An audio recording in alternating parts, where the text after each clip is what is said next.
Hey guys, I have a quick guide for you for US drivers navigating the German roads for the first time. Driving in Germany can be a fun yet slightly intimidating experience for US citizens. From the high-speed Autobahn to road rules that might seem foreign, here are my 15 differences that I noticed while driving from Cologne to Nuremberg on my last vacation. Let's start with rural driving. Number one, the narrow and one-way streets. Many urban streets in Germany are much narrower than what we're used to, especially in some of the older towns. So pay close attention to the signs indicating one-way roads and avoid going the wrong way down these narrow streets. The white circle road sign with a red border means restriction or simply no. For example, a car in the middle of it means no cars. If I wasn't sure, a lot of times I just looked at the cars parked on the street. If they're facing the same direction, you can proceed down that street.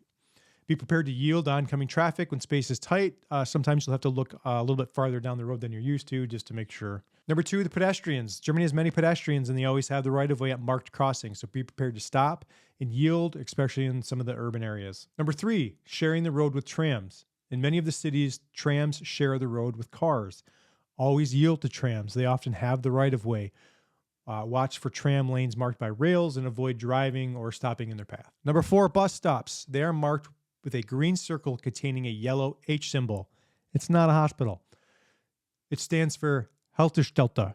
Be cautious around these areas as buses pull in and out frequently and pedestrians often cross near them. Number five, the yellow diamond. Yellow diamond-shaped signs mark the road priority, where you have the right of way. At intersections, vehicles on these roads don't need to yield. Number six, yellow lights flash before going green. Unlike in the US, red traffic lights in Germany flash yellow before turning green. This is a signal to prepare to move, but not to go yet. I loved this, especially since I was driving a stick shift, and if I was in neutral, it told me it was time to shift, and it's also a good visual to grab your attention. Number seven, lane markings. In the US, yellow lines separate traffic moving in opposite directions, while white lines divide traffic going in the same direction. Germany, however, uses all white lane markings for both purposes. Yellow lines in Germany are reserved for temporary changes such as construction zones. When yellow lines are present, they override the white markings, clearly signaling a temporary lane shift or closure. Be extra cautious in these areas as lanes may narrow or merge unexpectedly. Number eight, passing and no passing. Circular signs with two cars, one red, one black, prohibit passing. A gray version of the same sign with the black diagonal lines running through it means that the no passing zone has ended. All right, let's get into the Autobahn driving. Number nine, no tolls for cars. One relief for us American drivers is that Germany doesn't charge toll for passenger cars on highways. However, certain tunnels and bridges may require some small fees. Number 10, exits. Ausfahrts are blue. German highway signs marked with blue signs that say Ausfahrt. Ausfahrt. It looks like fart, but that's not. Don't mistake these for simple town names. It means exit. Number 11, speed limit signs. Speed limit changes are frequent, so pay attention. Speed limit signs are white circle with a red outline. The number in the middle is your speed limit.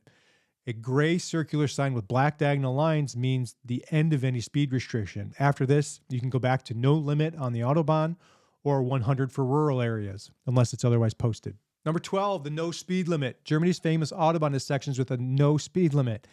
That means the left lane is strictly for passing, and slower drivers should always keep to the right. Be prepared for cars approaching quickly when passing another vehicle. Plan your lane changes in advance and take extra second or two to see how fast the person behind you is actually going before making a decision to move into the left lane. On the Autobahn, all signaling is also critical. Always use your turn signal when changing lanes. Stay to the right unless actively passing another vehicle, and never pass on the right. It's illegal and dangerous. 13, lane signs and pavement markings. Signs with arrows narrowing indicate that the lane is ending soon.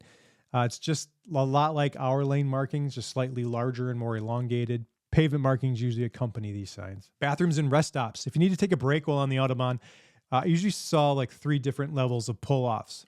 Number 1 would be an exit with just a blue parking sign. These are usually mainly used by truck drivers, indicating that it's just like an easy on-off in an area for them to pull over. The second part to this is the parking sign with the white WR sign that it's attached to it, just means washroom or restroom. These are very similar to our rest stops in the US. They've got a building with like 4 to 6 individual bathrooms. And then the third kind of level would be like the easy on-off plazas with gas stations or gas stations and restaurants. Usually in these facilities, if you're going to go into them and use the facilities, you're going to have to pay $1 to enter the washroom. So keep your coins. And lastly, number 15, getting gas. Make sure you choose the right pump. German gas stations have a multiple types of gasoline, including diesel. So very similar to ours, like regular, mid-grade, or premium, but the handles can all be the same color. So double check which fuel your car needs and avoid using the wrong type. It can lead to costly repairs. The other difference is that you pump first and you pay inside after pumping. If you're younger and don't remember a time in the US where this was common, it's going to feel a little awkward at first. And so while you're pumping, just look at your pump. It's going to have a number on it, like 2, 3, or 4. Just pump your gas and then go inside and tell the cashier what pump you're at, and then they'll charge you for it. This is obviously not everything that you're going to need to know, but it's just the top 15 differences that I noticed. I hope it helps you on your vacation. So let me know your thoughts in the comments below, and I'll see you next time.